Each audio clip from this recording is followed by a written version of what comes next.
অবশেষে আমেরিকায় গঠন করা হলো নতুন আর একটা পার্টি, যে party member head Elon mask.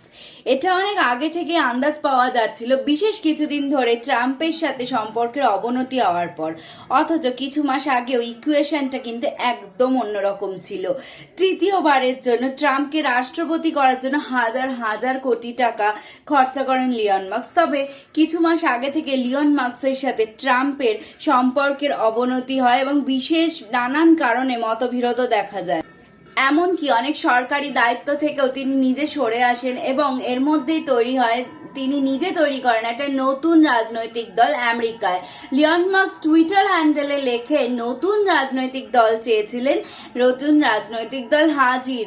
দুর্নীতির ভারে দেশ যখন দেহুলিয়া হয়ে যায় তখন সেটায় আর গণতন্ত্র থাকে না। খাতায় কলমে আমেরিকা স্বাধীন হলেও মানুষের নতুন করে স্বাধীনতা ফিরিয়ে দেওয়ার জন্যই গঠিত হলো লিওন মাস্কের এই নতুন পার্টি।